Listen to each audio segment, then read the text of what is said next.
Kau geser kan? Masuk kan? Masuk. Atas. Iya, masuk. Iya, udah.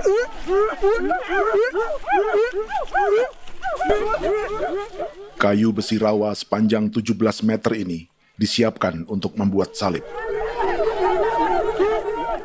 Melihat panjangnya, timbul pertanyaan, siapakah yang akan disalib? Siapapun itu, pasti sesuatu yang lebih besar dari mereka. Tapi Frankie Woro, Casimilus Awe, dan warga suku Auyu di Papua Selatan ini tak akan melukai siapapun. Mereka memakai salib ini sebagai tanda perlawanan.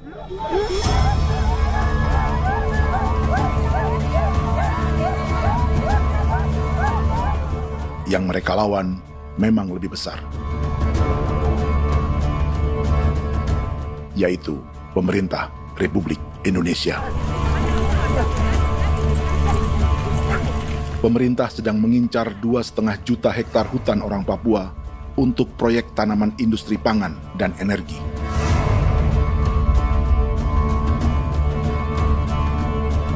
Ratusan kilometer dari salib orang-orang Auyu itu, orang Muyu sedang menyiapkan gerakannya sendiri. Tapi kali ini dalam bentuk sebuah pesta. Pesta yang disiapkan oleh marga Kimco Jinibju selama 10 tahun.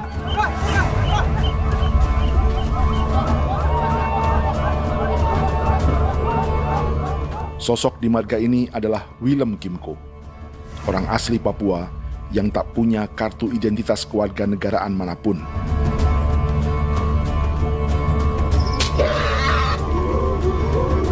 Pesta adat ini sudah cukup langka. Tak hanya di Papua, bahkan di kawasan Pasifik dan peradaban Melanesia.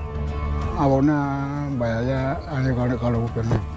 Itu nih hati aku dekere bipnuka, dan jitana ya kati ko beren baran dipo. Kami mengambil ko kuning. Ada gagasan dan gerakan sosial di balik pesta orang-orang Muyu ini.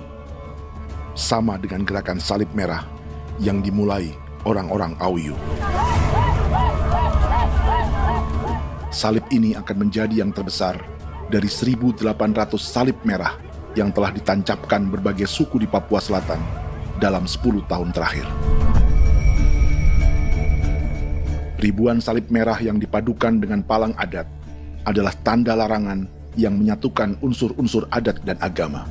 Kami percaya bahwa kalau memang kami sudah tidak mampu untuk menyelesaikan persoalan ini, dalam hal ini perusahaan tidak bisa masuk, berarti kami minta bantuan kepada nenek moyang dan Tuhan. Atribut perang orang Auyu ini diukir atau dilukis, digambar di batang salib ini dengan tujuan bahwa kami larang dengan sangat keras. Jadi apabila siapapun, baik dari antara kita sendiri yang melanggar batas ataupun pihak lain yang mengganggu keselamatan hak tanah adat kami, maka kami siap untuk melakukan ancaman perang. Salib-salib ini tidak ditancapkan di halaman-halaman gereja, melainkan di tanah dan hutan adat, di dusun-dusun sagu, dan di tempat-tempat yang disakralkan. Sebab 1.800 palang adat dan salib ini memang bukan semata tentang agama, tapi untuk mencegah negara dan perusahaan memasuki tanah dan hutan adat mereka. Papua bukan tanah kosong.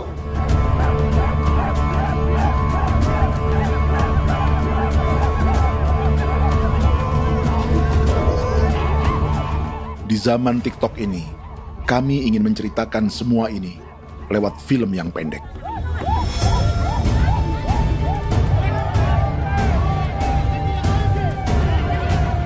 Tapi kami jelas gagal.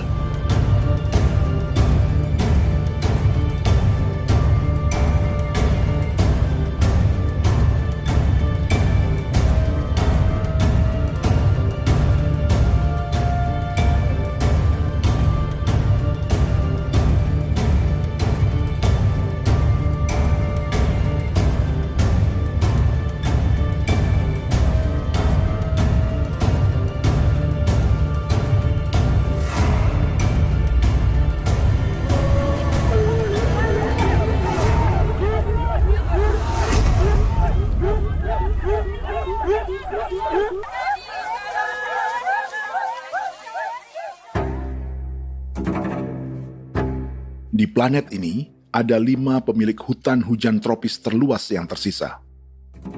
Kongo di Afrika, Brazil, Peru, Bolivia, dan Indonesia.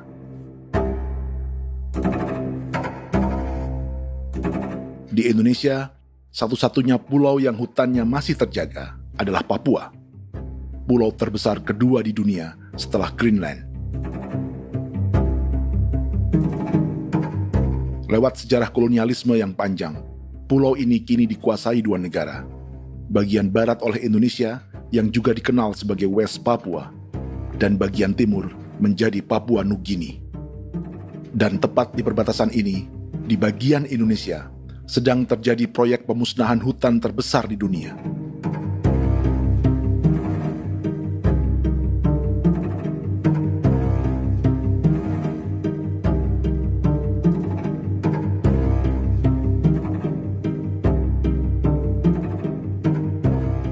Pemerintah Indonesia sedang membuka lebih dari 2,5 juta hektar hutan untuk sawit, tebu, padi, dan peternakan. Ini disebut proyek strategis nasional untuk lumbung pangan dan energi yang jadi ambisi 3 presiden. Bagian terbesar direncanakan untuk mencetak sawah seluas 1,3 juta hektar.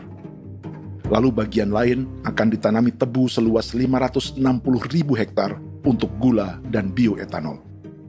Setiap liter bensin di Indonesia akan dicampur bioetanol 10% atau E10. Ada 10 perusahaan di proyek ini, dan semuanya dimiliki oleh 1 keluarga saja. Berikutnya, ada areal sawit seluas 400.000 hektar untuk biodiesel. Targetnya mencampur 50% solar dengan minyak sawit atau B50. Dan terakhir, pemerintah akan membuka peternakan seluas 380.000 hektar. Jadi, apa yang salah dengan proyek pangan dan energi ini? 5 orang Papua dalam film ini akan menjawabnya.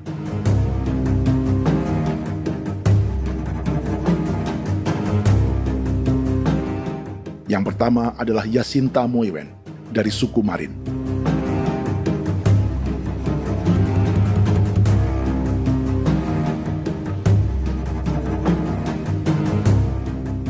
Yasinta dan warga di distrik Ilwayap di Merauke sudah menjadi korban.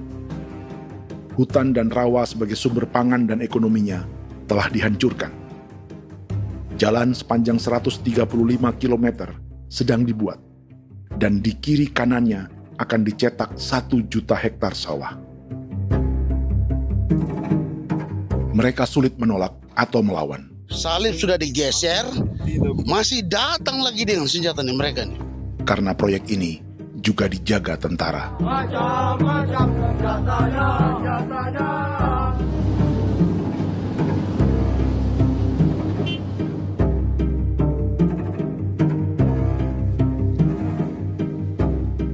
Yang kedua adalah Natalis Buer di distrik Tanah Miring, Merauke. Petani milenial ini merasa ditelantarkan.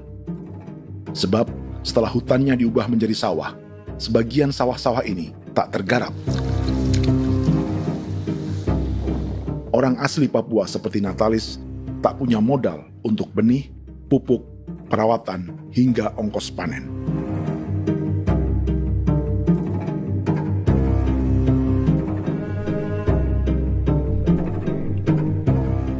Orang ketiga adalah Vincent Kuipalo dari suku Yenan di distrik Jagebob, Merauke. Vincent dan suku Ye sedang menjadi korban. Hutan adat orang-orang Ye sedang dihancurkan untuk perkebunan tebu dan bioetanol. Tanah mereka juga diincar untuk markas-markas militer, pasukan yang akan menjaga proyek pangan dan energi ini.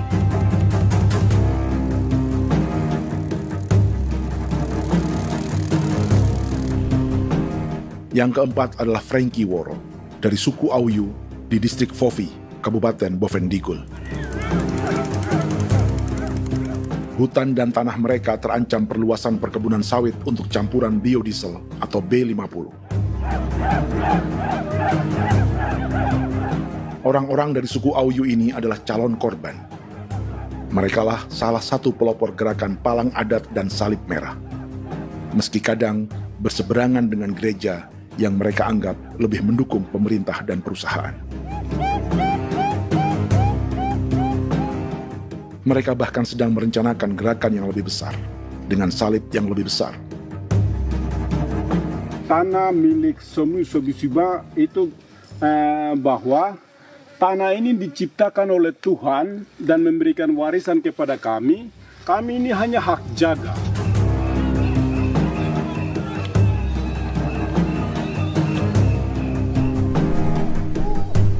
Sosok kelima adalah Willem Kimco dari suku Muyu di Bovendigul. Tokoh adat dari Muyu ini hidup di garis belakang proyek negara, sehingga belum menjadi korban. Tapi mereka sedang bersiap menghadapi segala kemungkinan. Tinggal di belantara dan perbatasan membuat sebagian mereka tak punya status kewarganegaraan. Tapi mereka telah hidup jauh sebelum ada Indonesia atau Papua Nugini.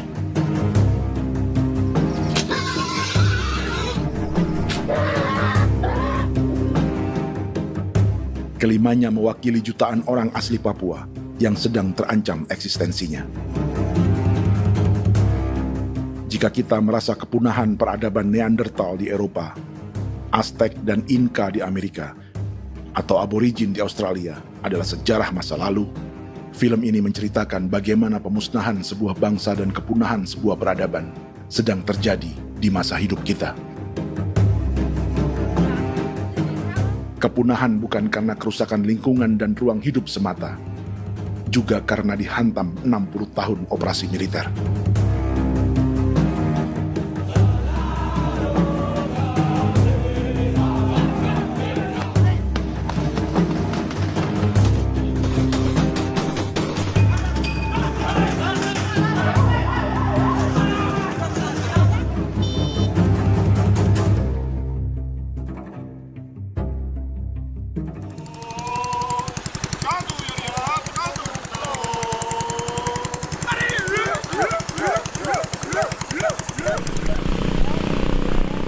Frankie Woro dan orang-orang Auyu sedang berburu.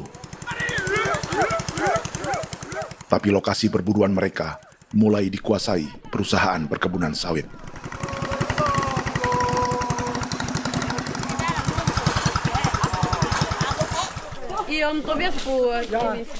Kita akan menuju arah ke Inabusu. Di sana kami akan masuk di wilayah konsesi perusahaan PT Indo Asiana Lestari, dan di situ ya ada survei-survei mereka yang mereka pernah lakukan, tapi juga kami ada lakukan tanda-tanda saksi di sana.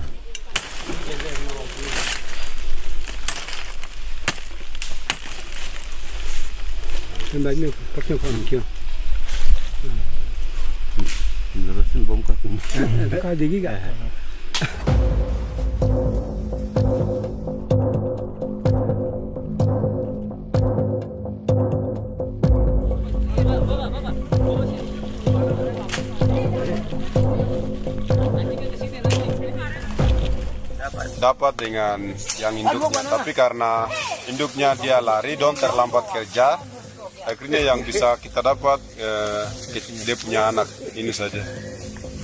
Ini kalau pakai bahan kayak hasil.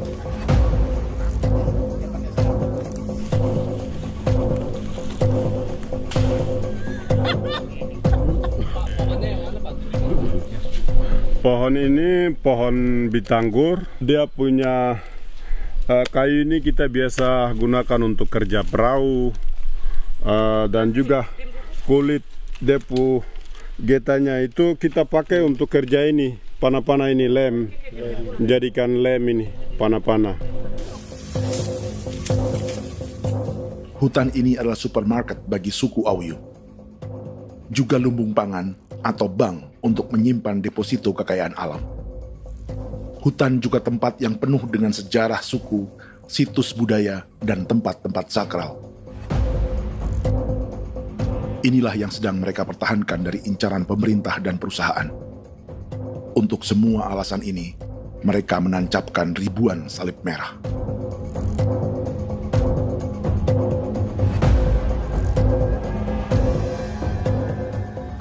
Tapi dari kampung, warga suku Auyu memberi kabar pada Frankie tentang intimidasi oleh aparat negara agar mereka melepas tanah ke perusahaan sawit dan berhenti memasang palang adat dan salib merah. Ada beberapa titik yang saya sudah siap, tetapi di sini emergensi dari saya, terutama di Kampung Sokangon, PT Damai Timber. Dia mengganggu saya dengan menggunakan kekerasan maupun pihak hukum. Dan kemarin saya ada pernyataan penolakan secara resmi, tapi masih tetap dengan menggunakan pihak hukum untuk masuk, untuk harus dituntut saya untuk harus diterima perusahaan itu. Kita di situ ada 15 marga, tetapi 15 marga juga tidak setuju. Marga-marga siapa yang terima dan marga-marga mana saja yang menolak. Nanti kita lihat dari pertimbangan itu, dan di situ dan kita undang mereka untuk bicara dengan kami. Sebagai sosok yang aktif dalam gerakan, warga Auyu terus memberi informasi lapangan kepada Frankie yang tak selalu berada di kampungnya. Izin pernyataan yang mereka paksa saya untuk tanda tangan itu, tapi sementara saya tidak tanda tangan. Data semua ada di tangan saya. Ya. Baik, kalau gitu itu lebih bagus karena tanda tangan itu yang berbahaya. Iya. Tanda tangan itu yang lebih berbahaya karena sekarang ini modern dan canggih, dan itu yang mereka biasa pakai untuk tipu muslihat. Mereka biasa pakai itu di tanda tangan itu.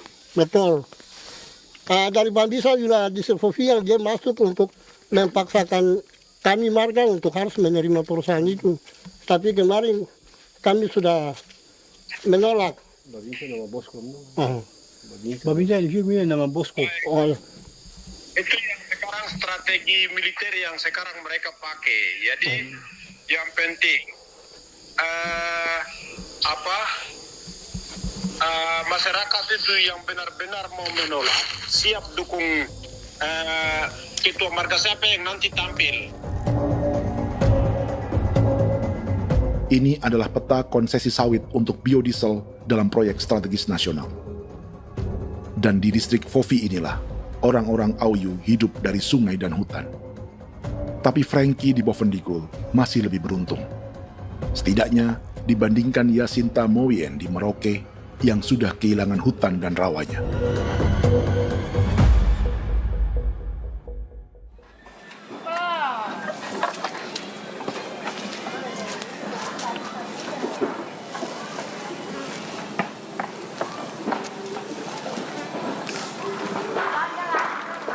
Yasinta dari suku Marin adalah petani sayur di Kampung Wanam, distrik Ilwayap, Merauke. Memanfaatkan lahan yang ada, ia berkebun dan menjual hasilnya ke pasar kampung. Ini ekonomi warga di Wanam untuk menghasilkan uang, lalu memberi barang kebutuhan yang tak bisa mereka produksi sendiri. Tapi kehidupan sebenarnya ditopang oleh ekosistem hutan dan rawa. Inilah sumber pangan utama dan peradaban mereka.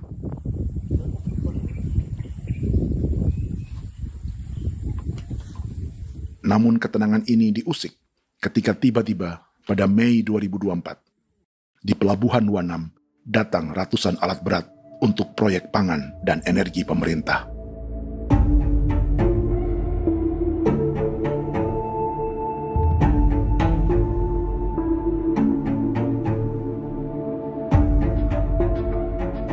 Kami masyarakat setempat kami tidak tahu. Kami kaget pagi-pagi kapal sudah ada di pelabuhan kami.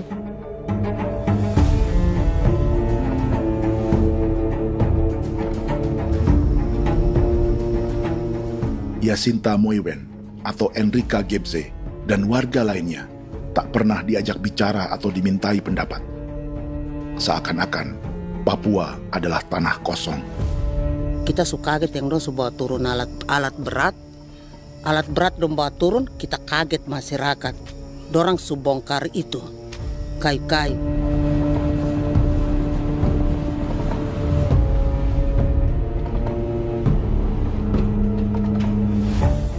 Bersamaan dengan alat-alat berat itu, juga berdatangan tentara Indonesia untuk mengawal proyek pembukaan hutan milik Jacinta.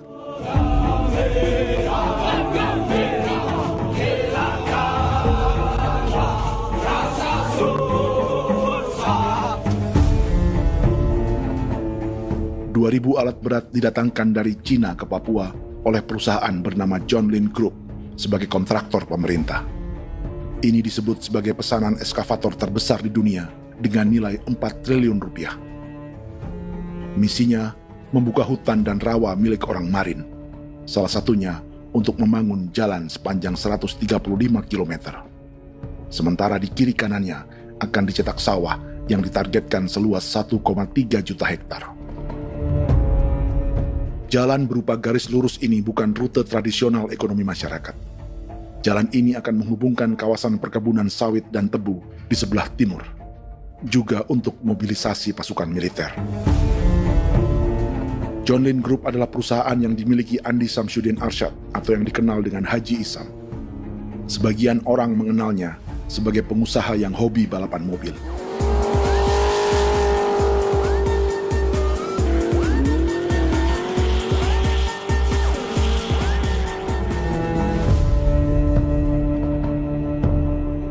Tapi di Kalimantan, ia berbisnis batu bara, perkebunan sawit, pengolahan karet, penerbangan, perkapalan, dan biodiesel. John Lin Group kini juga menjadi pemilik perkebunan tebu dan pabrik gula terbesar di Indonesia. Sayapnya melebar dari Kalimantan hingga ke Bombana, Sulawesi Tenggara. Perkebunan tebu, pabrik gula, dan industri bioetanol inilah yang juga sedang dikembangkan di Papua. Foto ini adalah momen ketika Isam bersama kerabatnya, Menteri Pertanian Amran Sulaiman dan Menteri Pertahanan Syafri Samsudin meluncurkan program biodiesel atau B50 di Kalimantan Selatan. B50 artinya setiap 1 liter solar, 50%-nya akan dicampur minyak sawit. Perusahaannya, PT John Lin Agroraya, menjadi salah satu pemainnya.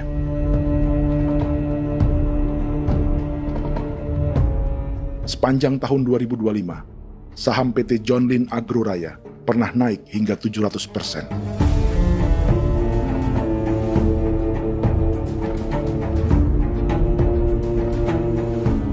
Perusahaan sawitnya yang lain, PT Pradiksi Gunatama, sahamnya bahkan pernah naik 4.000% hanya dalam 1 tahun. Dari harga saham ini saja, nilai kekayaan keluarga Isam diperkirakan mencapai 100 triliun rupiah lebih, menjadikannya salah satu keluarga terkaya di Indonesia dan salah satu pemain penting industri bioenergi. Dan di Papua Selatan inilah sebagian sawit-sawit untuk mendukung program B50 akan ditanam. Inilah tanah orang-orang Wambon, Muyu, Marin, Yei, atau Auyu seperti Frankie Ward.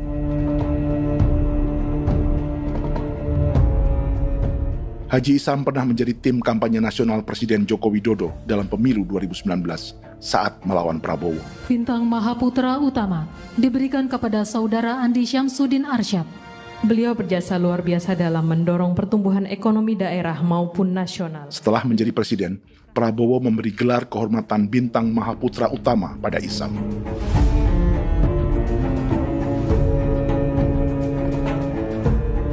Sejumlah menteri Prabowo, juga kerabat dan orang-orang yang pernah bekerja di perusahaan Isam.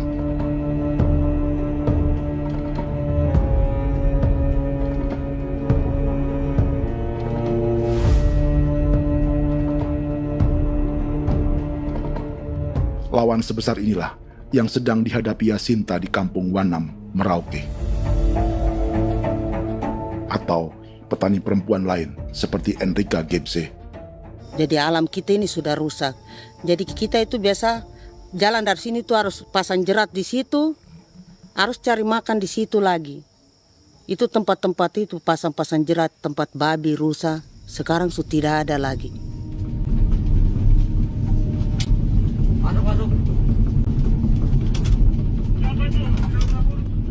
Rekaman ini memberi gambaran bagaimana Kasuari kehilangan rumah di bekas hutan dan rawa yang telah dibabat.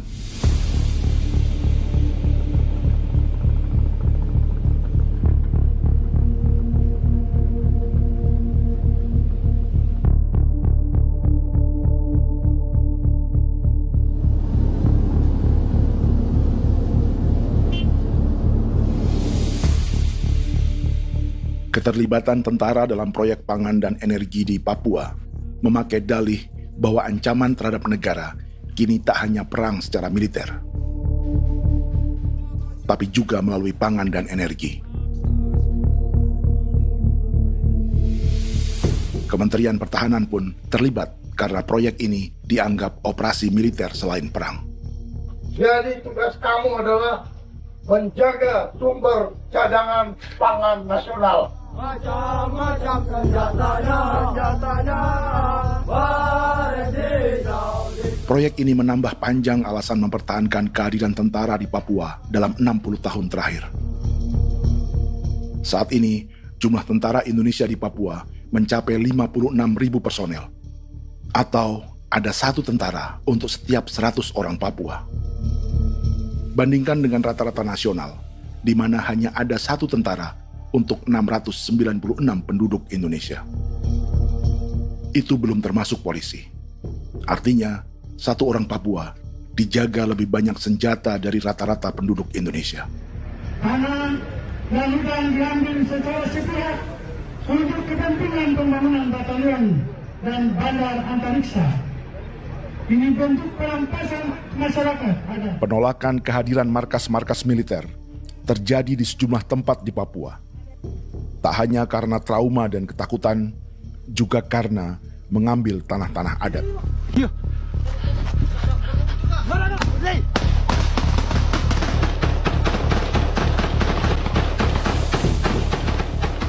Salah satu alasan mengapa militer terus ditambah di Papua, karena masih ada perlawanan dari Organisasi Papua Merdeka atau OPM selama 50 tahun terakhir. Ayo. Tapi kekuatan militer OPM diperkirakan hanya 1.430 personel dan 360 pucuk senjata. Selebihnya, mereka menggunakan senjata tradisional.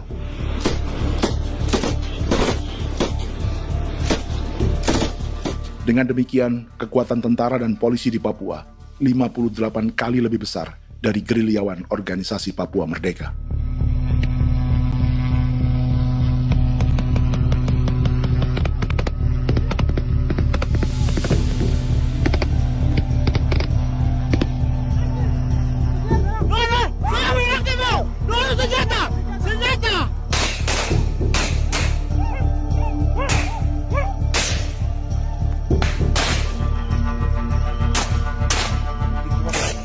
Sebagian tentara berada di garis depan pertempuran, tapi sebagian besar lainnya terlibat operasi non-tempur menjaga proyek pemerintah dan investor swasta. Seperti Batalion Infanteri Teritorial Pembangunan di distrik Jagebob, Merauke ini. Lokasinya bersebelahan dengan konsesi lahan tebu untuk gula dan bioetanol milik PT Murni Nusantara Mandiri. Baik perusahaan maupun markas militer, keduanya mengambil hutan milik suku Ye dari marga Kuipalo. Tapi orang datang tanam ini saja di sini, tanam papan nama ini. Victor Kuipalo menunjukkan apa yang terjadi. Jadi kita juga kaget ini. Nah, kalau ini papan nama ini memang ini papan nama ditanam tapi bukan haknya mereka yang ini. Ini hak kami di sini, hak dusun kami, marga Kuipalo yang punya hak dusun ini. Setelah memasang patok, alat berat mulai bekerja untuk membangun markas militer di tanah orang Ye.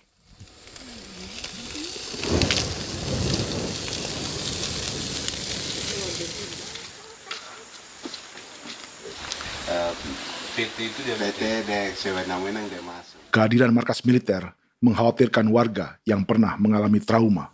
Takut kenapa? Kalau macam yang awal macam sekarang bu kampung hidup ini kan aman. Terus kenapa harus didirikan korem di sini? Bukankah dengan adanya Korem semakin aman ada tentara di sini? Kalau untuk kampung kayaknya tidak bisa aman kalau ada tentara, paling masyarakat dipukul itu ini. Kalau kampung hidup begini malah saya sejahtera dan saya punya masyarakat. Apa pernah ada pengalaman buruk sebelumnya dengan tentara di daerah sini? Ada yang cerita waktu pos-pos di sini tuh di 13, 12 itu zaman katanya Patimura. Memang kasihan. Malah kita punya orang ini yang dianiaya betul, dipukul. Disuruh kerja bakti tidak mau atau lama mencari, namanya kita pangkur sagu itu butuh waktu 1 minggu. Kalau lama begitu ya paling diseret apa pukul itu. Operasi militer Indonesia di Papua dimulai tahun 1962 lewat Operasi Trikora. Tapi perlawanan bersenjata pertama di Papua baru dilakukan tahun 1965 di Manokwari. Nanti tanggal 1 Mei jam 12.30 pemerintahan di Irian Barat mutlak akan jatuh di tangan.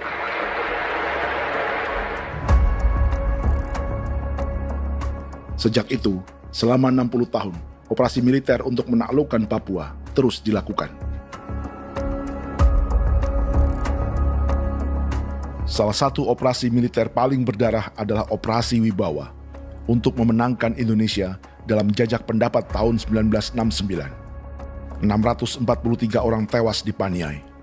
Lalu disusul 4.146 korban tewas antara tahun 1977 hingga 1978.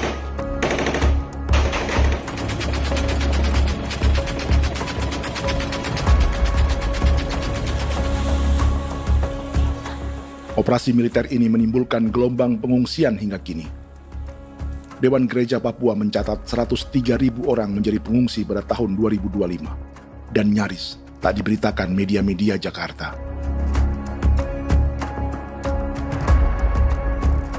Jumlah pengungsi terbesar tercatat di Nduga yang mencapai 20.000 jiwa. Banyak di antaranya yang sedang hamil, seperti Jubiana, salah satu pengungsi Nduga. Jadi ini tagarik mesti kagi be muguruk berselari di namen wane gosel bigari me egirik menene an nimbo misle bok selar nene wam dak yak lek prak de oi kore bangal no so dak lo yo nandam yanet ndang no yat de nanen di ko nerwa membri wal marwa egirik menene wa tri bel no semana ngal siya kaya berkumpit nyak masalah orena me wako suluk ri namen wani ko semane kuman nak wani wani ndemo ko ndak misri namen bre ko lo nak na semana ne nebe minit waru ra kana bi ni dige war be mino pragit de laina bulan Maret April yana mana kantan barak na lire na bam ne yo. Jubiana lalu menamai anaknya pengungsi Kogoya. Selain Jubiana, juga ada Emma dari Maibrat yang melahirkan di hutan. Sampai di kampung gini, katanya bilang ada tentara yang bangun jembatan. Nah, capek itu juga pun masih tahan. Kembali lagi ke hutan lagi. Seperti itu sampai sejatuh di tengah jalan. Orang sampai terbanting di kayu semuanya. Berasa sakit begitu. Melengkapnya tuh Domika Serli, pengungsi Wako. Masyarakat sipil dari kampung Aitrem sementara mengungsi karena kampungnya sementara dikuasai oleh TNI Polri. Seratusan ribu pengungsi di Papua saat ini jauh melampaui jumlah yang mengungsi ke Papua Nugini tahun 1984, yaitu 10.000 orang karena menghindari operasi militer.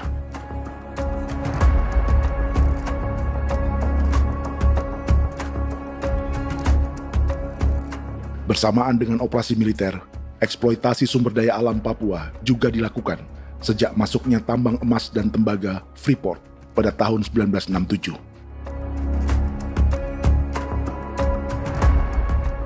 Disusul perkebunan sawit awal tahun 1980-an.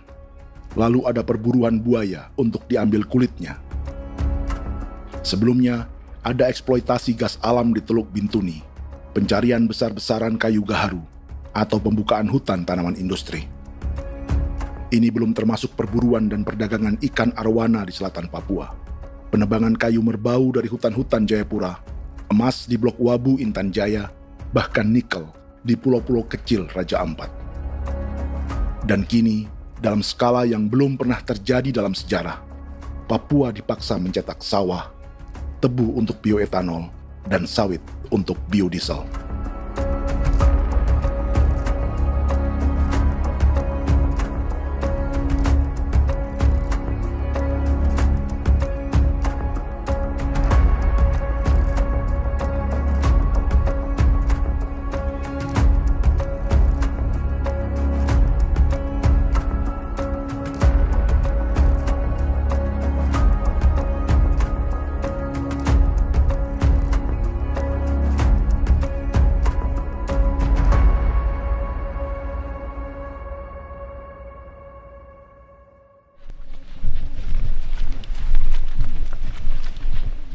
Inilah yang sedang menimpa keluarga Vincent dan Victor Kuipalo di Merauke.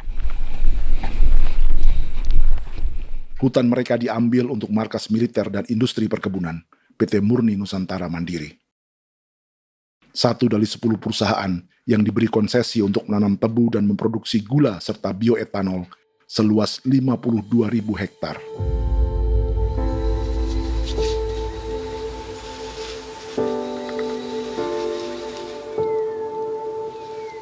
Perusahaan ini dianggap mengambil hutan dan tanah orang-orang Ye, terutama marga Kuipalo, yang memiliki hak adat terhadap 2.300 hektar hutan.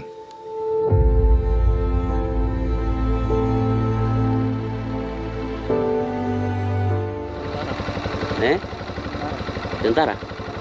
Tentara. Oh iya, tentara.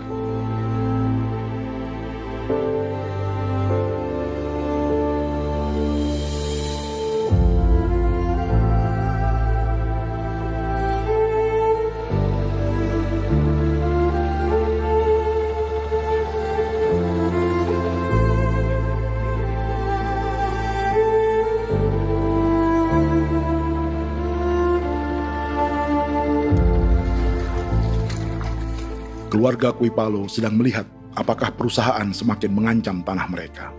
Dan kekhawatiran itu terbukti. Iya, makanya tadi saya bilang ini dari sini saja dekat, ini sudah masuk di dalam ujung lapang ini.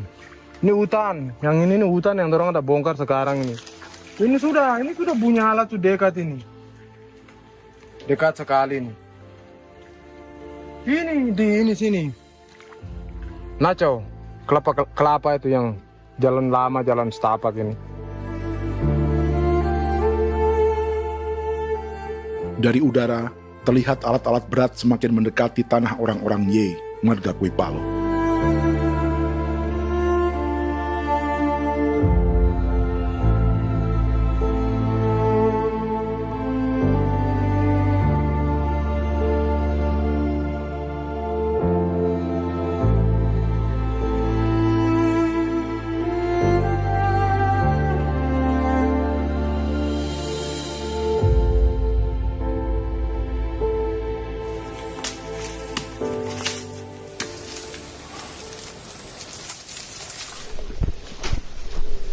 Keesokan harinya, Victor dan kerabatnya memberi tanda cat merah di pohon-pohon yang berada di batas tanah mereka.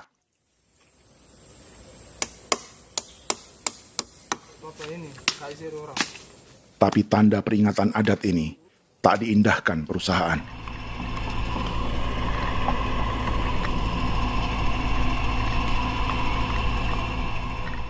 Dua bulan kemudian, perusahaan tetap memasuki tanah marga Kuipalo. Sama.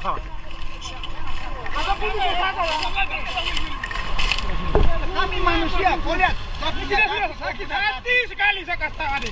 Ini sama baik kalau pikiran berubah lagi. Kami juga punya tangan, hanya beda rambut. Mister itu juga. Wah, buka. Tidak.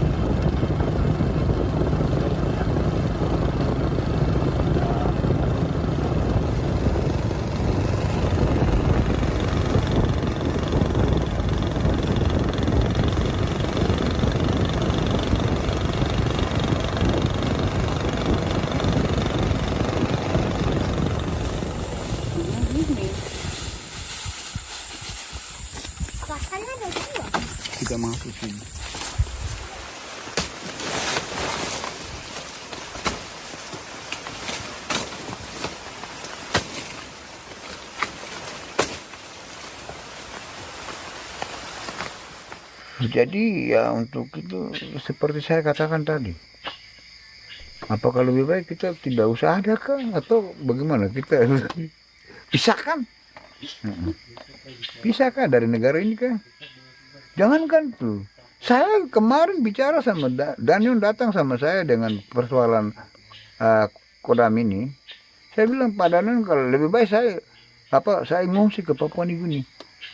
Dia bilang, aduh Bapak jangan begitu. Ya memang, kalau tidak bisa menghargai kami, lebih baik pilihan yang itu yang saya memilih. Lebih baik saya pindah dari sini. Saya mengungsi ke Papua Nugini, di negara tetangga. Masih di laut. Apa? Oh, ini. Sampai saya bilang sama Kapolsek Pak Agustus ini, 17 Agustus saya tidak kasih naik bendera merah putih. Saya bendera ada, nanti saya taruh di meja. Bendera saya ada. Karena saya punya pikiran percuma kita ini merasa bahwa kita hidup di bawah naungan merah putih. Ternyata merah putih tidak lindungi kami. Tidak anggap kami sebagai kami rakyatnya. Dia lambang negara. Dan kami menghargai lambang negara itu. Ternyata lambang negara ini, kita bernaung di bawah lambang negara ini, kita tidak dilindungi. Hak kita tidak dihargai.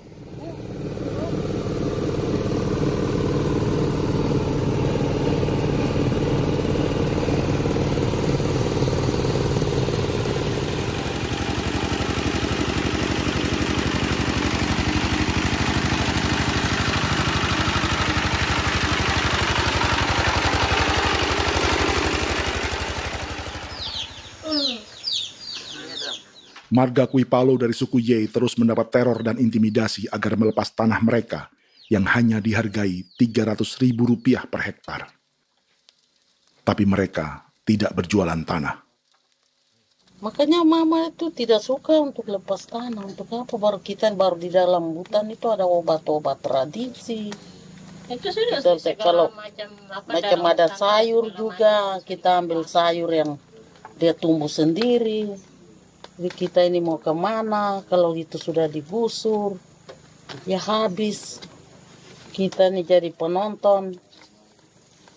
Jangan sampai kita ini duduk minta di jalan. Jadi kita tidak mau seperti itu. Makanya tanah itu kita tidak melepas.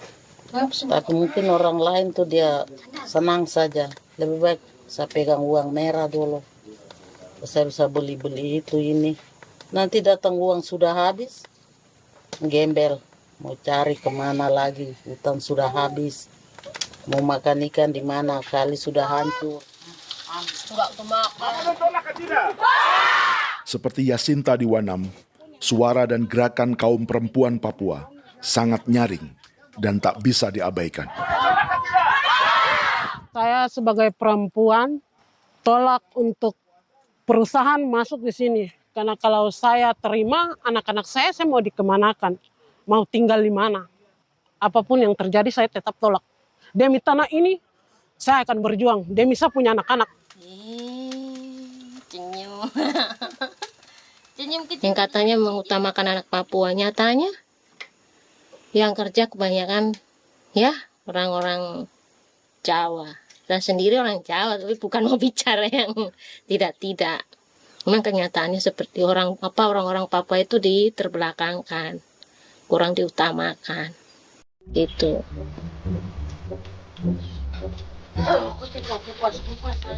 Proyek food estate seperti mencetak sawah, bukannya tak diikuti warga Papua.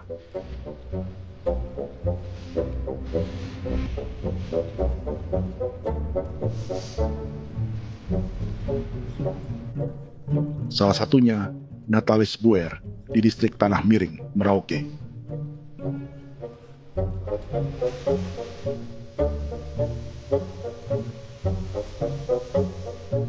Setelah menghabisi hutan, pemerintah Indonesia mencetak sawah untuk tanaman padi karena beras mulai menjadi makanan pokok menggantikan sagu. Sebagian besar penggarapnya adalah warga transmigran yang datang sejak era 1980-an. Bahkan petani transmigran sudah ada sejak Belanda membuka proyek padi kumbe di distrik Kurik. lokasi yang sering jadi langganan pejabat Indonesia memamerkan sawah di Papua. Tapi Natalis juga ingin belajar menanam padi atau bersawah. Namun ia kesulitan karena dibutuhkan modal untuk benih, pupuk, hingga pemeliharaan dan panen. Lalu sawah-sawah ini pun mulai dikuasai pendatang.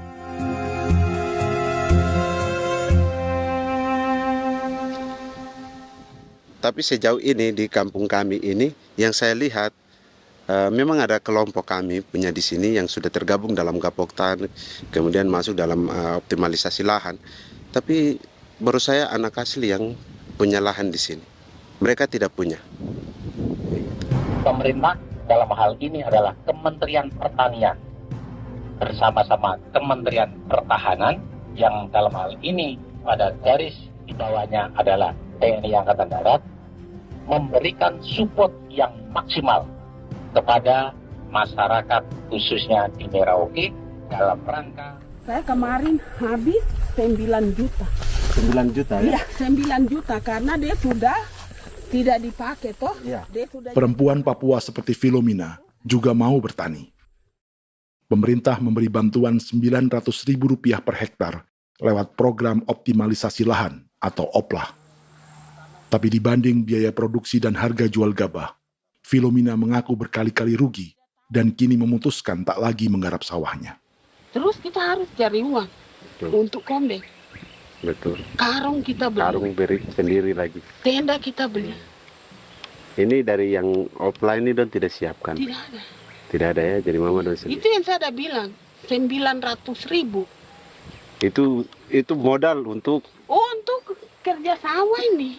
Mulai dari kerja sampai nanti panen. Panen. Wih, ngeri sekali. Iya, lucu toh? Tidak dapat itu. Betul, Mam. Dong maksud begini. Kalau disuruh tanam ubi berhektar-hektar, mari datang. Kita tahu cara rawatnya bagaimana, iya. Tanamnya bagaimana, tanam model bagaimana supaya hasilnya model begitu. Kita tahu. Kalau yang ini kan kita baru belajar. Sebagian hutan milik warga Senayu di Merauke sudah dibuka untuk sawah dan kebun tebu oleh PT Global Papua Abadi. Proyek pertanian ini dikerjakan oleh Kodim Merauke. Mereka melepas sebagian tanah karena ingin belajar bertani. Saya punya nenek moyang tidak ajar saya tanam padi. Tapi saya mau berubah. Generasi saya yang berikut ini besok lusa tidak bisa makan pisang, sagu. Ada apa? Namun program optimalisasi lahan yang dijanjikan dengan berbagai bantuan tak dirasakan Filomena. Obat rumput beli, obat padi beli, jonder kita bayar, bahkan bibit masih kurang, cari bibit lagi beli. Jadi saya memang kalau program pemerintah saya sama sekali saya tidak suka. Baku tipu saya.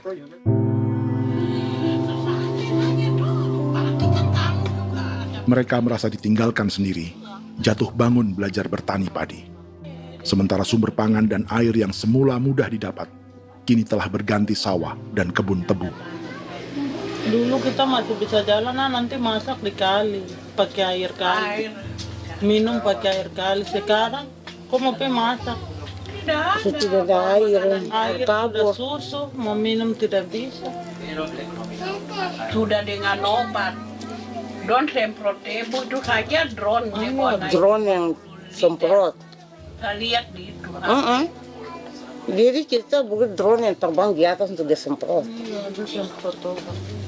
Dong lempar pupuk di bawah ya dia mengalir ke kali. Mengalir ke kali, ke rawa-rawa.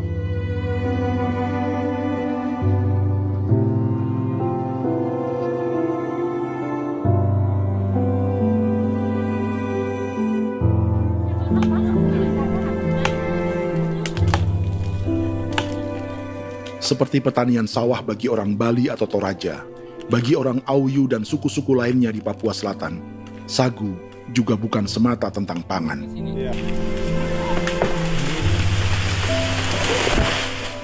Bagi orang Auyu dan Marin, sagu adalah kerabat, sosok orang tua, sosok nenek moyang yang harus dijaga dan dilindungi. Lagi bikin apa mama ini mama? Pakai toko itu sagu.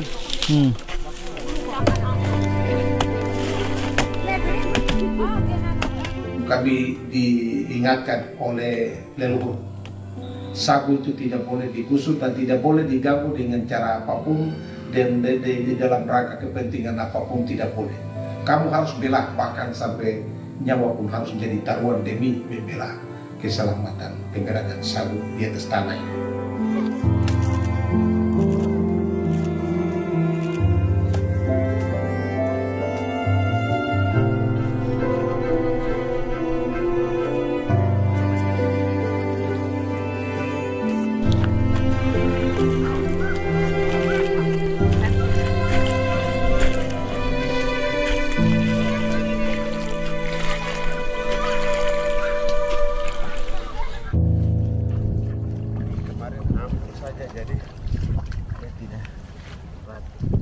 Menurut Natalis, pemerintah di Jakarta mendefinisikan lumbung pangan semata urusan beras dan mencetak sawah.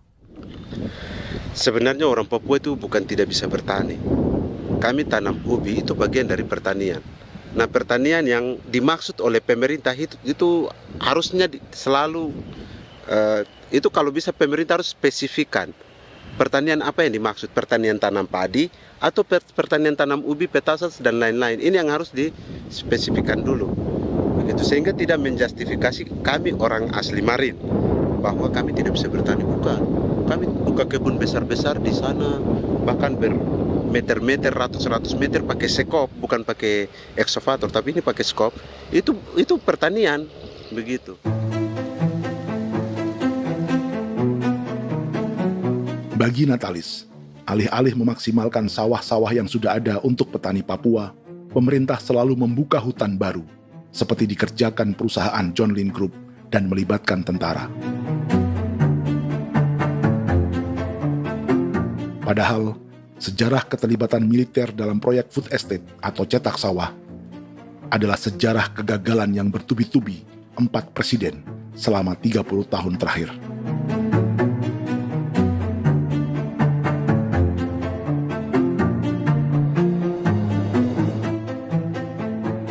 Papua bukan yang pertama menjadi proyek lumbung pangan yang melibatkan tentara. Kalimantan telah menjadi korban 30 tahun sebelumnya.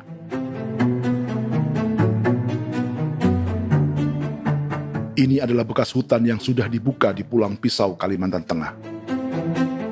Tahun 1996, di era Presiden Jenderal Soeharto, ia menghabisi 1 juta hutan di lahan gambut untuk mencetak sawah demi memenuhi ambisi swasembada beras, bukan swasembada pangan.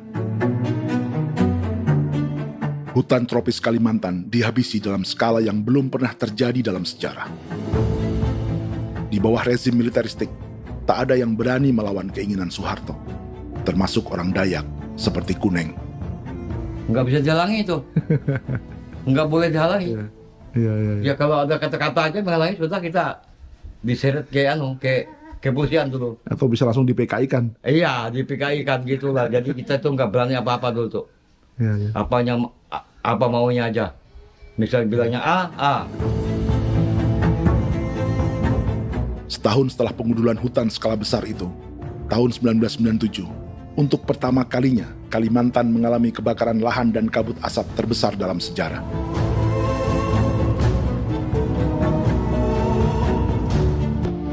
Sebagai ilustrasi, ini kondisi kabut asap tahun 2015.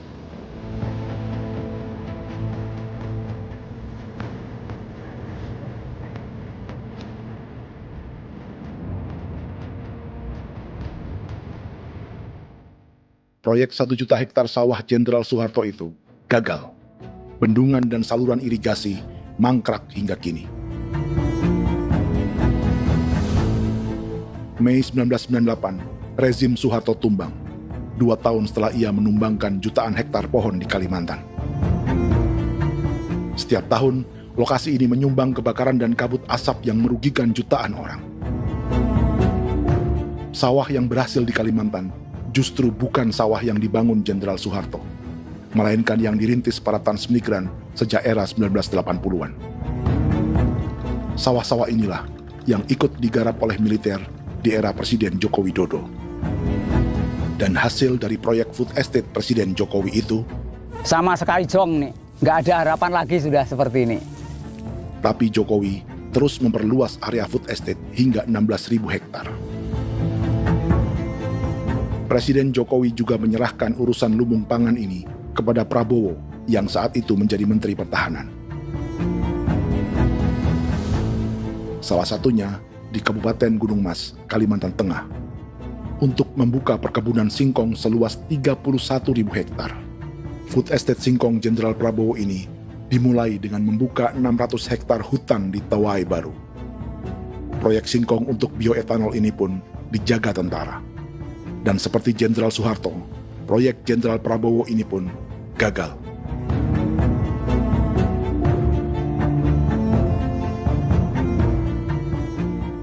Dengan reputasi ini, Joko Widodo dan Prabowo justru sedang membuka 2,5 juta hektar di Papua.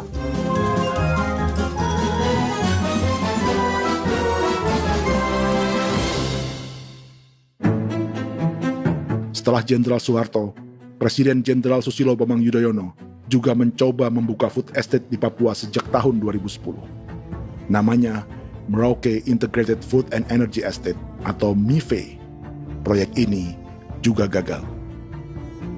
Lalu di lokasi yang sama, Jokowi berusaha meneruskan dengan proyek mencetak sawah 1,2 juta hektar yang juga gagal. Sekarang yang paling siap adalah 1,2 hektar. Yang 1,2 juta hektar.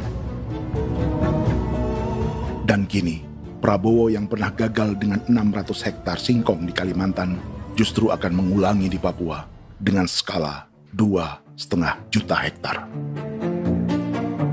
Di daerah Papua pun harus ditanam kelapa sawit supaya bisa menghasilkan juga BBM dari kelapa sawit.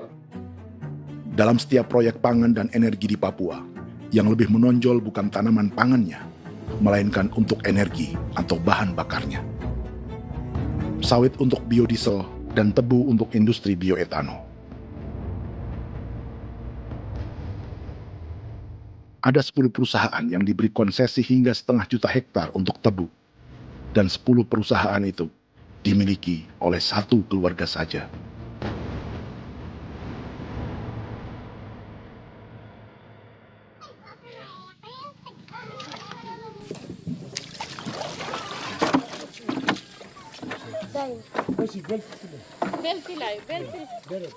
Para perempuan Auyu di Bovendigul akan berangkat memancing. Priska Beni membantu menyiapkan perahu.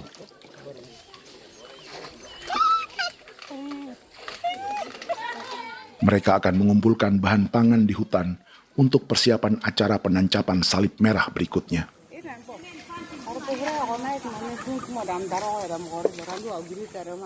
Priska sudah mengambil posisi memancing.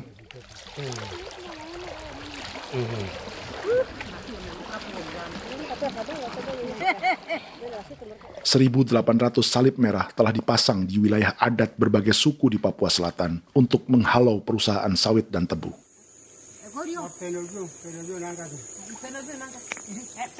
Maria Tebung yang paling muda datang membawa hasil. 2 ekor ikan gastor alias gabus toraja. Sebagai generasi Z, pendidikannya sampai sekolah dasar. Di perusahaan perkebunan seperti sawit atau tebu, ijazah SD hanya bisa menjadi buruh kasar. Tapi ia tak tertarik. Karena kita hidup itu dari alam, kita pancing, juga di darat, bawa anjing, terus bikin pagar sagu, dapat babi, bawa baru kita makan. Jadi kita tidak mau perusahaan masuk. Sementara Priska Beni masih mencari peruntungan. Tapi baginya, menjadi nelayan di Sungai Fofi masih lebih baik daripada bekerja 9 tahun di perkebunan sawit. Sudah pengalaman, jadi kita tidak mau lagi. Seberapa lama ketika kerja itu? Selama di sana. 9 tahun di sana. 9 tahun? Saya baru pulang dari perusahaan. Selama 9 tahun kerja di sawit, bisa punya rumah kah? Atau Tidak. motor kah? Tidak. Johnson kah? Tidak. Cuma makan saja. Pendapatan juga kan tidak lebih. Habis dimakan.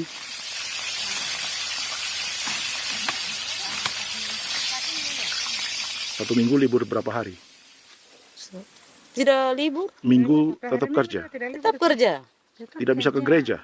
Hari Minggu kerja. Hari Minggu juga kerja. Jadi Dia tidak mengenal agama perusahaan itu. di grup perusahaan sawit Korindo, Priska digaji 2 juta rupiah per bulan dan tinggal di mes karyawan. Tapi gaji itu dipotong bahan makanan atau BAMA rata-rata 1 juta rupiah setiap bulan. Korindo adalah grup perusahaan yang salah satu usahanya adalah hutan tanaman industri dan sawit di Bovendigul dan Merauke. Di Papua, mereka memakai bendera PT Tunas Sarwa Ema. Perusahaan ini pernah memberi bantuan pada Keuskupan Agung Merauke. Keuskupan Merauke belakangan mengeluarkan pernyataan mendukung proyek strategis nasional di Papua. Umat Katolik yang memprotes sikap gereja tersebut ditangkap polisi. Jadi selama 9 tahun tidak bisa nabung? Tidak. Makan saja. Makan saja. Makan saja. Menabung bagaimana? Keperluan banyak. Tidak sampai. Habis di anak-anak uang sekolah. Uang 1 juta itu mana sampai. Mau nabung juga tidak cukup. Sudah pengalaman, jadi kalau di sini perusahaan mau masuk tidak. Tidak.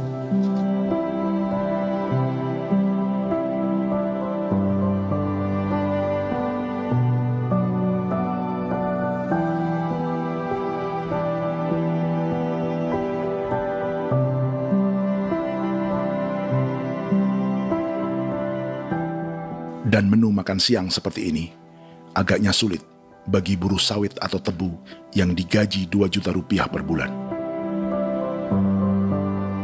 Generasi Z seperti Maria Tebung atau generasi milenial seperti Priska Beni punya matematika ekonominya sendiri.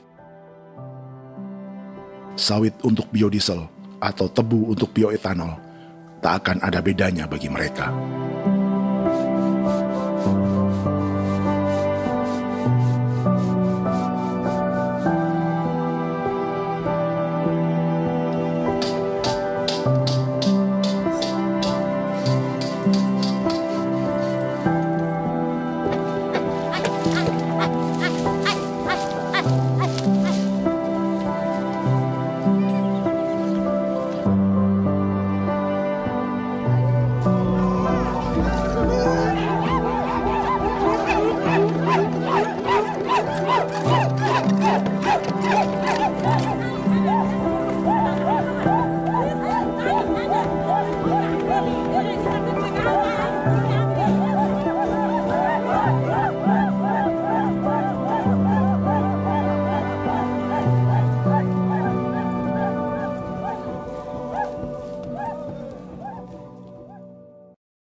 Perkebunan tebu 1,5 juta hektar di Merauke adalah ide 3 presiden untuk menggenjot penggunaan bioenergi sebagai campuran bahan bakar fosil. Selain swasembada pangan, swasembada energi di daerah Papua pun harus ditanam kelapa sawit supaya bisa menghasilkan juga BBM dari kelapa sawit.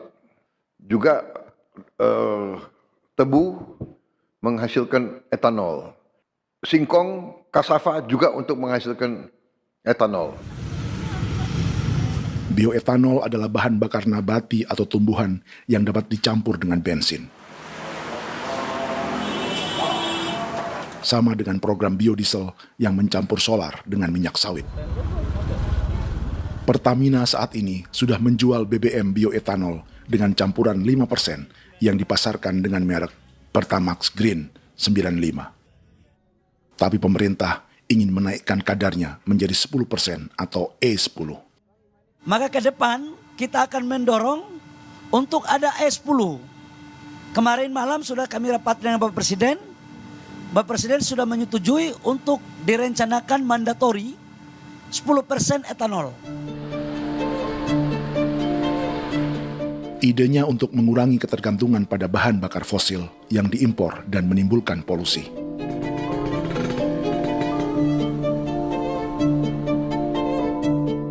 Tapi bioetanol bukannya tak mengorbankan lingkungan, hutan, rawa, dan manusia. Karena program E10 membutuhkan 7,3 miliar liter bioetanol, maka lahan yang dibuka untuk menanam tebu bisa mencapai 1,3 juta hektar. Sementara saat ini, luas perkebunan tebu di Indonesia hanya 500 sampai 600 ribu hektar. Artinya, butuh lahan baru hingga 800 ribu hektar untuk menanam tebu. Dan 500 ribu hektar diantaranya sedang dibuka di Papua. Hutan yang tadinya untuk menumbuhkan pangan berubah jadi tanaman untuk bahan bakar di jalanan. Kecepatan pulihnya hutan beradu dengan jumlah dan kecepatan kendaraan di jalanan.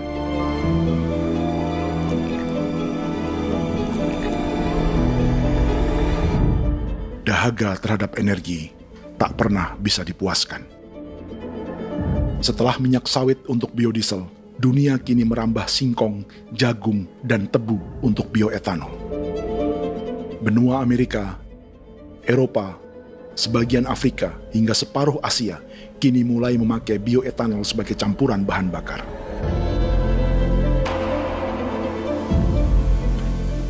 Selain perebutan lahan, masa depan dunia juga dibayangi semakin mahalnya harga pangan karena persaingan antara perut manusia dengan tangki kendaraan.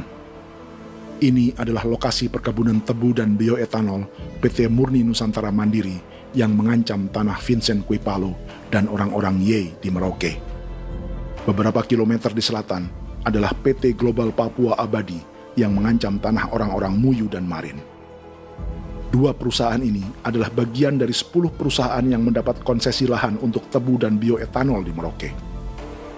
Batas konsesi mereka bahkan sama dengan batas negara Indonesia dengan Papua Nugini. Salah satu ciri bahwa peta konsesi ini dibuat di Jakarta dari atas meja.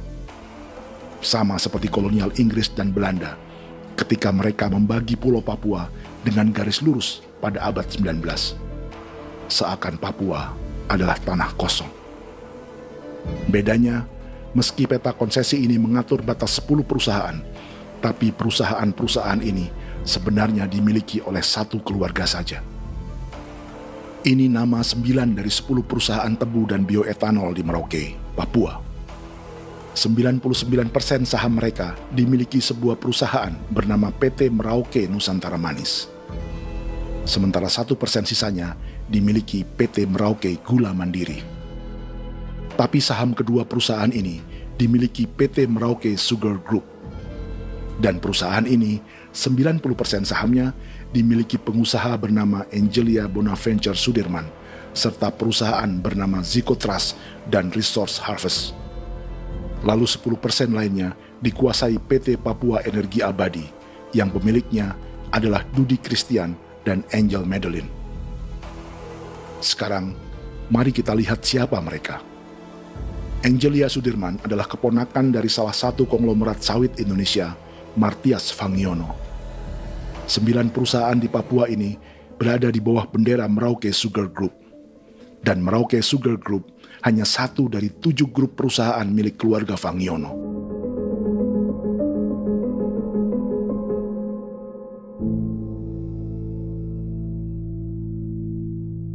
Ini Martias Fangiono.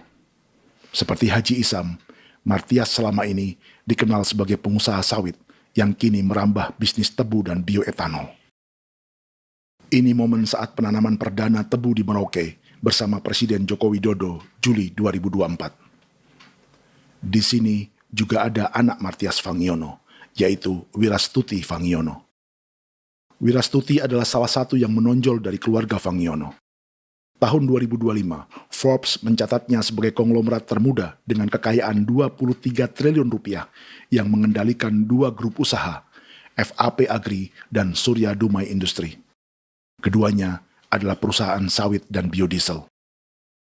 Anak dan bapak ini adalah investor utama bagi Jokowi dan Prabowo untuk proyek tebu dan bioetanol di Papua. Sementara yang ini adalah Martua Sitorus, pemilik raksasa agribisnis dunia, Wilmar International, yang juga memegang konsesi sawit di Papua lewat berbagai perusahaan. Tapi Martua kini memakai bendera baru, yaitu KPN Corporation atau Karunia Prima Nastari. KPN inilah yang memiliki kelindan bisnis dengan keluarga Fangiono untuk proyek tebu Merauke. Apalagi grup Wilmar yang didirikannya juga pemain gula utama di Australia. Tahun 2010, Wilmar membeli 100% saham perusahaan gula terbesar Australia, Sucrogin. Akuisisi senilai 1,5 miliar dolar Amerika ini langsung menjadikan Wilmar pemain tebu terbesar kelima dunia. Sebagian bibit tebu yang ditanam di Merauke adalah varietas yang dikembangkan Lembaga Riset Gula Australia atau Sugar Research Australia. Sugar Research Australia lalu menjalin kontrak pengembangan bibit dengan PT Global Papua Abadi milik Fangiono. Tapi masalahnya, Sugar Research Australia adalah badan publik yang tugasnya memajukan petani tebu dan sebagian dananya berasal dari pajak warga Australia. Itu artinya, warga Australia membiayai pengembangan bibit tebu untuk investor dan pemerintah Indonesia. Dokumen ini menunjukkan bahwa lembaga yang dibiayai warga Australia itu pernah memiliki kontrak penyediaan bibit dengan PT Global Papua Abadi milik keluarga Fangiono. Kontrak itu baru berakhir pada November 2024. Artinya, saat Presiden Jokowi dan keluarga Fangiono menanam bibit tebu pada Juli 2024 ini, kontrak itu masih berlaku. Nama lain dalam keluarga ini adalah Siliandra Fangiono, yang pada tahun 2024 dijuluki Raja Sawit Termuda dengan kekayaan 39 triliun rupiah dalam catatan Forbes. Ia mengendalikan grup First Resources. Secara umum, keluarga Fangiono memiliki 20 perusahaan di Sumatera, 32 perusahaan di Kalimantan, 1 di Jakarta, 2 di Singapura, dan 25 perusahaan di Papua. Di Papua, perusahaannya tersebar dari Sorong, Mapi, hingga Merauke. Para politikus dan pejabat Indonesia terus membesarkan konglomerasi, meski Martias Fangiono pernah divonis 1,5 tahun penjara karena kasus pembalakan liar dan kebun sawit ilegal tahun 2007. Sementara tahun 2022, Wilmar terlibat kasus korupsi ekspor minyak sawit dan divonis mengembalikan kerugian negara 11,8 triliun rupiah. Tumpukan uang ini disebut sebagai pembayaran dari grup Wilmar yang diterima secara simbolis oleh Presiden Prabowo pada Juni 2025 lalu. Tapi peran raksasa biodiesel dan bioetanol dunia ini belum akan surut di Indonesia. Bahkan sebaliknya. Sebuah dokumen presentasi bisnis dari Wilmar International Limited pada tahun 2010 ini bisa menjadi petunjuk. Presentasi ini bagian dari proses pembelian 100% saham raksasa tebu Australia, Sucrogin. Dalam presentasi ini, Wilmar mengaku ditawari konsesi lahan 200.000 hektar di Papua, atau dulu disebut Irian Jaya, untuk menanam tebu. Dengan penerbangan hanya 2,5 jam dari kantor Sucrogin di kota Townsville ke Merauke, Wilmar akan mengawinkan bisnis gula dan bioetanolnya menjadi pemain dunia. Dan lokasi yang diincar oleh Wilmar adalah distrik Ilwayap di Merauke, kampung halaman Yasinta Moiwen. Dan persis disinilah, 14 tahun kemudian, ribuan eskavator John Lynn Group milik Haji Isam mulai membuka hutan sebagai kontraktor pemerintah. Presentasi dan gagasan ini dibuat oleh Wilmar pada Juli tahun 2010. Sebulan kemudian, Agustus 2010, pemerintah Presiden Susilo Bambang Yudhoyono meluncurkan proyek Lumbung Pangan dan Energi Merauke atau Merauke Integrated Food and Energy Estate. Targetnya membuka lahan 1 juta hektar dalam 5 klaster, yang masing-masing 200.000 hektar. Angka yang sama dengan presentasi Wilmar. 5 tahun kemudian, 2015, giliran Presiden Joko Widodo yang mau melanjutkan proyek pangan dan energi 1,2 juta hektar. Menjelang pensiun sebagai presiden, Jokowi kembali menggencarkan proyek ini dan melibatkan Prabowo sebagai Menteri Pertahanan. Jokowi lalu mendukung Prabowo sebagai presiden berpasangan dengan anaknya, Gibran Rakabuming Raka sebagai wakil presiden. Kini, setelah menjadi presiden, giliran Prabowo yang melanjutkan proyek bioetanol dan biodiesel dengan memobilisasi militer dan melibatkan pejabat-pejabat yang juga para elit partai koalisinya.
Tahun lalu, hutan-hutan di Pulau Jawa dalam waktu singkat berubah menjadi perkebunan tebu di bawah rezim kolonial Belanda. Orang Jawa menjadi buruh dan petaninya dipaksa menanam tebu. Dari kolonialisme dan politik tanam paksa itu, Belanda memperkaya negara dan para investornya. Tak puas membuka hutan untuk perkebunan di Jawa dan Sumatera, kolonial Belanda menanam tebu hingga di Suriname dan mengerahkan ribuan orang Jawa sebagai buruh pada tahun 1890. Inggris yang sudah menguasai negara seluas India dan Papua Nugini pun masih menanam tebu jauh di tengah Samudra Pasifik, di tanah orang-orang Fiji. Lalu memindahkan puluhan ribu orang India menjadi buruh di sana. 200 tahun sebelumnya, ratusan ribu orang Afrika bahkan diperbudak untuk bekerja di perkebunan-perkebunan tebu Spanyol dari selatan Eropa hingga Karibia, Kuba, atau Jamaika. Jika dulu tebu menjadi gula atau emas putih, kini cerita kolonialisme tebu berlanjut di Papua untuk bahan bakar nabati atau bioetanol. Dan seperti semua cerita tentang kolonialisme, akan ada yang berpesta dan ada yang membayar. Dalam setiap cerita pesta kolonialisme, baik di Jawa, Karibia, atau di Papua, selalu melibatkan para elit lokal, dari pejabat, perwira, hingga agamawan. Tapi dalam setiap kolonialisme, juga selalu ada cerita tentang mereka yang mempertahankan diri dan melawan.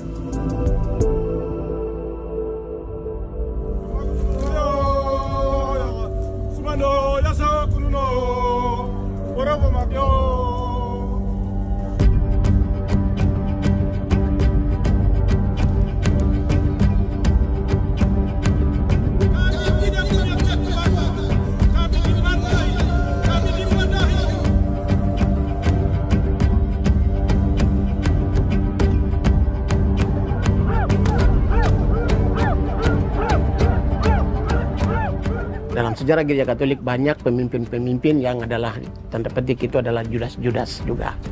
Jadi itu sudah pasti karena itu adalah manusia. Nah, satu sisi sebagai manusia dalam perjalanan digoda, apalagi ada dalam posisi-posisi jabatan ya mungkin banyak tawaran-tawaran lain, lalu disitulah terjadi pergeseran keberpihakannya kepada misi gereja tadi itu untuk umat, untuk mereka yang tertindas. Orang kirim eksavator, orang kirim tentara, orang kirim polisi, pukul kami bukan pencuri, kami tidak pernah mencuri orang barang. Kami tidak pernah menangis ke orang lain, kami tidak pernah menangis ke kita bapak mama, kami menangis kepadamu. Tuhan kami lemah. Musi datang ada begini. Ini hijau kuiera. Orang lain datang ke bangsa kami, ke wilayah kami untuk kasih habis kami.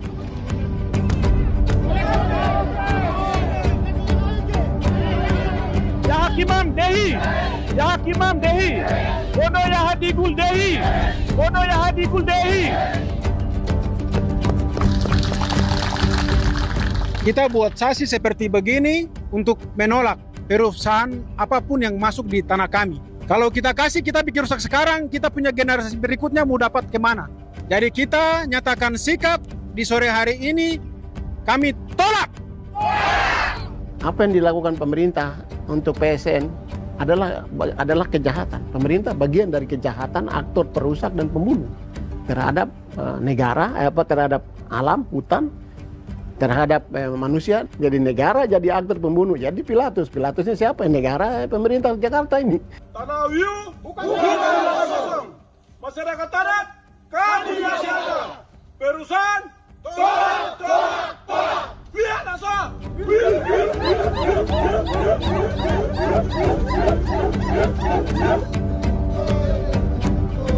Jika tanah adat dan hutan adat hilang, kami mau hidup di mana? Maka di sini saya mau bilang, negara jangan tipu-tipu kami lagi.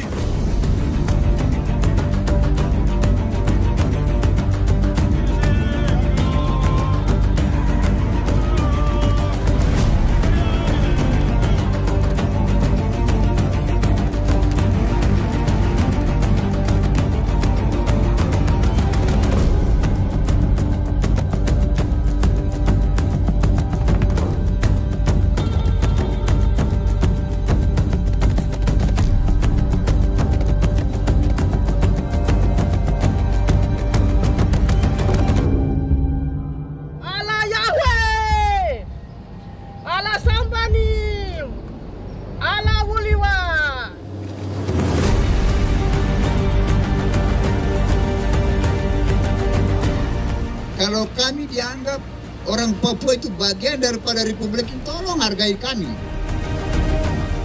Dengan adanya PSN, PT, John Lindrup yang sudah menerobos tanah kami dan hutan kami, merusak alam kami. Itu yang kami datang ke Jakarta jauh-jauh dari Papua. Kami mau bersuara kepada Bapak Presiden Prabowo Subianto, di mana keadilan untuk masyarakat Papua. Tolong lihat masyarakat Papua yang sudah mati. Kami bersepakat menyatakan, 1. Gereja-gereja di Indonesia mendukung masyarakat adat yang menolak proyek strategis nasional di tanah Papua. 2. Gereja-gereja di Indonesia menolak militerisme dan otoritarianisme di Indonesia.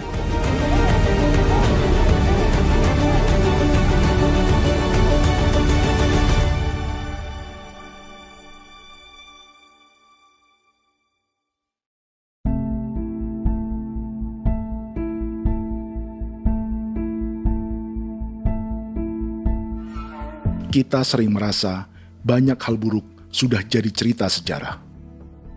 Dan kita sekarang hidup lebih baik, lebih beradab, atau mustahil melakukan kejahatan seperti di masa lalu. Kita tidak lagi menghukum mati orang dengan memenggal kepalanya. Kita menembaknya atau menyuntik racun agar tertidur dan mati. Tapi ada hal-hal yang tak berubah. Salah satu pembantaian yang kuat di ingatan kita adalah kejahatan Nazi atau genosida di Rwanda. Padahal pembantaian juga sedang terjadi di masa kita, seperti di Gaza, Palestina. Penghancuran sebuah peradaban seperti Indian di Amerika atau aborigin di Australia juga kita anggap masa lalu. Sekarang kita merasa lebih baik dan lebih toleran. Padahal proses penghancuran bahkan pemusnahan yang sama sedang terjadi terhadap bangsa Melanesia di Papua. Begitu juga dengan praktik kolonialisme. Kita merasa penjajahan seperti dilakukan Portugis, Inggris, atau Belanda sudah menjadi sejarah. Dan Indonesia tidak mungkin menjajah. Padahal itulah yang sedang terjadi dan dirasakan di Papua.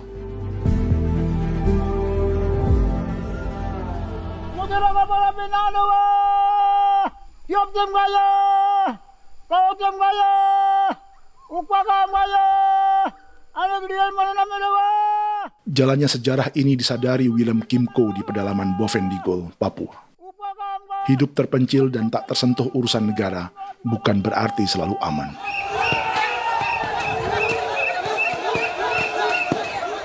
Untuk sampai di tempat ini, orang-orang Muyu menempuh 2 hari berjalan kaki mengarungi hutan, lembah, dan sungai.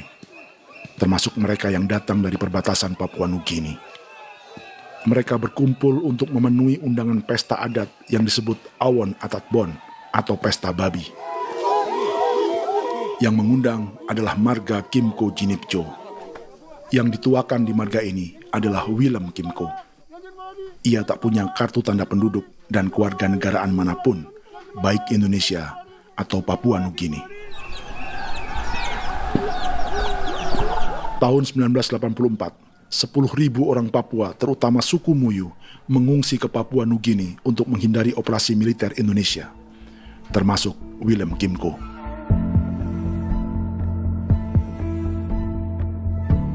Apa yang membuat pesta adat ini istimewa? Apa bedanya dengan acara serupa yang dihadiri pejabat, tokoh agama, LSM, atau yang direkam oleh kru televisi dan konten kreator?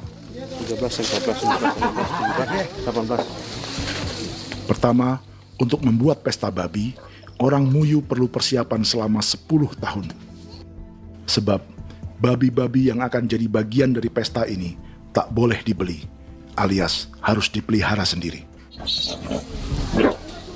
Babi-babi ini bukan bantuan pejabat pemerintah, gereja, atau LSM.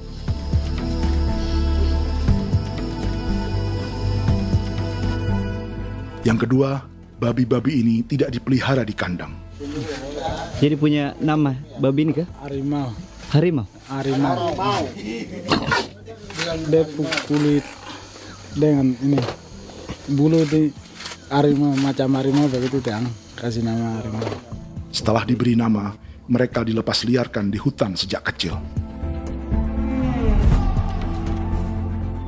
10 tahun kemudian, jika tiba saatnya pesta, para pemburu akan mencari mereka di dalam 479 hektar hutan milik marga Kimco. Suku atau marga lain tak akan mencurinya di hutan, karena mereka sudah punya babi dan wilayah masing-masing. Itu artinya mereka harus tetap menjaga dan mempertahankan hutannya agar babi-babi bisa hidup. Demikian juga dengan lahan pangan mereka, yang menumbuhkan sagu, keladi, atau aneka sayuran.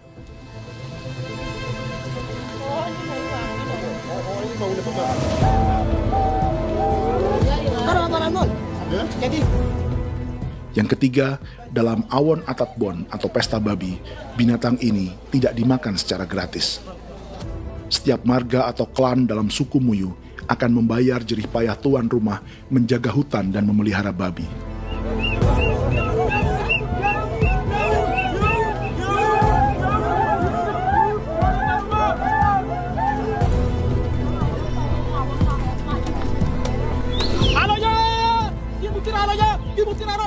Ini seperti arisan untuk menjaga budaya dan lingkungan. Bagian dari budaya dan ekonomi timbal balik yang ditandai dengan siklus memberi dan menerima.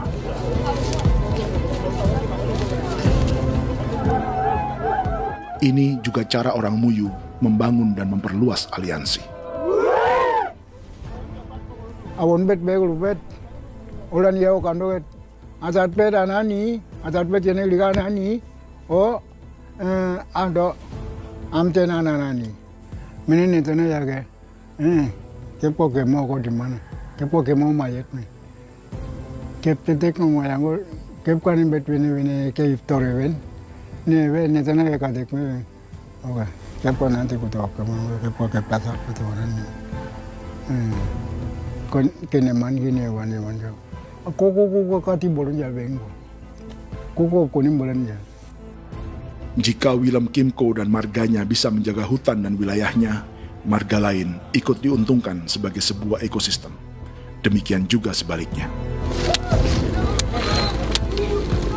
Alasan keempat, mengapa pesta babi ini memiliki tempat khusus dalam peradaban orang Muyu, karena Willem Kimco khawatir peradaban mereka akan punah, menyusul ancaman terhadap ekosistem dan hutan.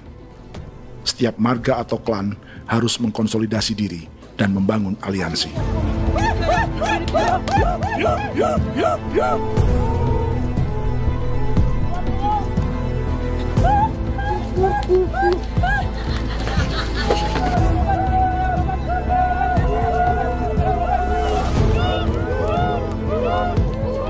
Kekhawatiran Willem dan orang-orang Muyu tak berlebihan. Ruang hidup mereka bersinggungan dengan proyek bioetanol dan biodiesel pemerintah Indonesia. Mereka juga tahu apa yang telah dan sedang menimpa suku lain seperti Auyu di Bovendigul atau Yainan dan Marin Anim di Merauke.